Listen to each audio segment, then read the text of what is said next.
Quick disclaimer before anything else, I love this game, I've played Hollow Knight front to back, I've played Silksong, and I'm waiting on that DLC like I'm sitting on hot coals. This isn't a hit piece from someone who doesn't get it, but a lot of people never played this game and a lot of those people wrote it off. Not because they tried it and bounced, because they looked at it from the outside and decided it wasn't for them before they ever picked up a controller.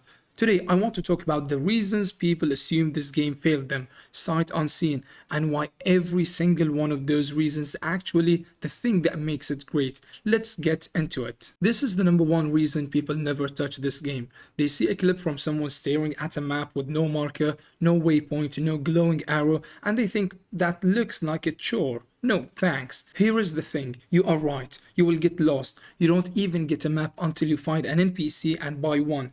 Area by area. Your position doesn't update on it until you sit on a bench. If your idea of a good time is an icon telling you exactly where to walk next, this game is actively built to annoy you. But that is the trade. The people who skip it because of this are skipping the exact mechanic that makes them finding things feel earned instead of assigned. You stumble into a boss fight nobody told you about. You go left instead of right just because you haven't been there yet. And something opens up that a waypoint would have ruined by pointing it at in advance. The confusing map isn't a failure to explain itself. It is the whole design philosophy. And it is the first thing people misjudge from a 2-second clip. Second reason people bounce off before starting. They hear you drop your currency when you die and have to go back for it and immediately find this under Dark Souls knockoff and decide it is not worth the frustration. Fair reaction to the surface level patch, but the difficulty curve here isn't punishing for the sake of being punishing.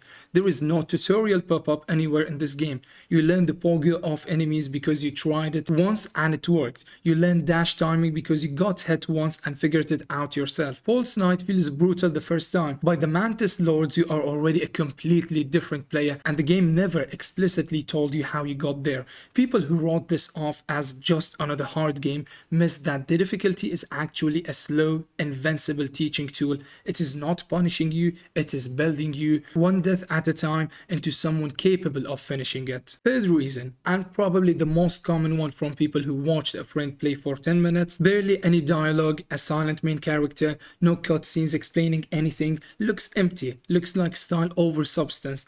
This is the one that is the biggest misread, because if you actually finish this game and go look at what the community has pieced together from item descriptions, statues, and things left unsaid, you find out you just played through one of the saddest stories in gaming. A king who tried to trap an unstoppable plague inside a vessel with no will of its own, and a kingdom of bugs who built cities and fell in love before infecting each other because their king couldn't admit he'd failed. None of that gets handed to you, you have to want it, and the people who called it empty were judging a restraint they mistook for absence. None of this was guaranteed to work, by the way.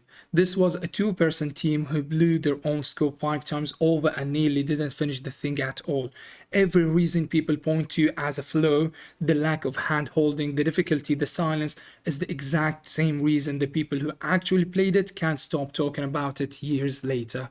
So no, it didn't fail. The people who decided it failed just never gave it a chance to prove them wrong. If you are one of the people who wrote this off, I get why. I just think you judged it on the wrong thing.